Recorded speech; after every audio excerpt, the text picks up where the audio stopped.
বাপদাদার ধর্ম পরিত্যাগকারী। রাসূলুল্লাহকে কি বলা হলো?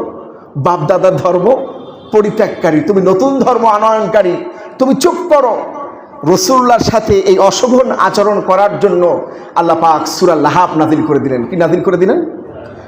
তাব্বাত ইয়াদা আবি লাহাবিন ওয়া তাব মা আগনা আনহু মালুহু ওয়া মা কাসাব সায়াসলা নারান যাতা লাহাবিন ওয়া ইমরাআতুহু হাম্মালাতাল হাতাব ফি জিদিহা হাবলুম মিন মাসাদ।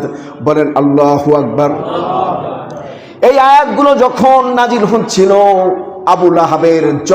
আবু লাহাবের মৃত্যুর 10 বছর আগে। কত বছর আগে? আবু লাহাব মারা যাবে আয়াত নাজিলের 10 বছর পর। কত বছর পর?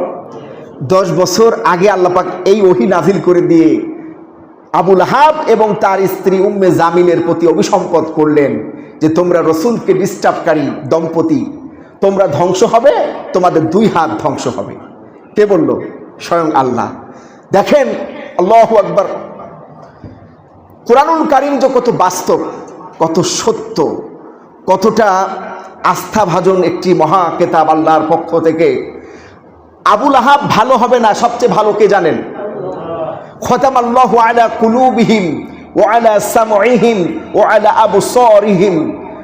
অন্তঃকরণে মোহর মারা লোক কাদের? যাদের অন্তঃকরণে মোহর মারা, এদেরকে সবচেয়ে ভালো কে জানেন? আল্লাহ জানেন। এই আবু লাহাব কোনোদিন ভালো হবে না। এই জন্য আল্লাহ রাব্বুল আলামিন ওহী নাজিল করে দিয়ে তার ধ্বংস চাইলেন। এবং ওই আবু লাহাব এই ওহী নাজিলের পরে 10 বছরের মধ্যে একটা ভালো কাজ করে নাই। 10 বছরের মধ্যে মৃত্যুর আগ পর্যন্ত একটা ভালো কাজ তার কাছ থেকে আশা করা। সারা জীবন সে মূর্তি পূজা করেছে, ইসলামের শত্রুতা পোষণ করেছে এবং সে ধ্বংস হয়ে দুনিয়ার মুখ থেকে বিদায় নিয়েছে। ভাইরা আমার, বাবাজিরা আমার, বিশ্বনবীর দাওয়াত থামান নয়, আল্লাহর পক্ষ থেকে আদিষ্ট হয়েছেন, থামি নাই, পিছনের দিকে তাকানোর সুযোগ নাই। বলেন সুবহানাল্লাহ। রাসূলুল্লাহর ওই সময় পরিবেশ কি প্রতিকূল ছিল না অনুকূল ছিল? প্রতিকূল মানে কি? গোটা জাতি একটা বিষয়কে বিশ্বাস করে, তার বিপরীতে রাসূলুল্লাহ। গোটা জাতি জানে 360টা মূর্তি, তার মধ্যে হুব্বা সবচেয়ে ক্ষমতাশীল। আর বিশ্বনবী দাওয়াত দিচ্ছেন এক আল্লাহ।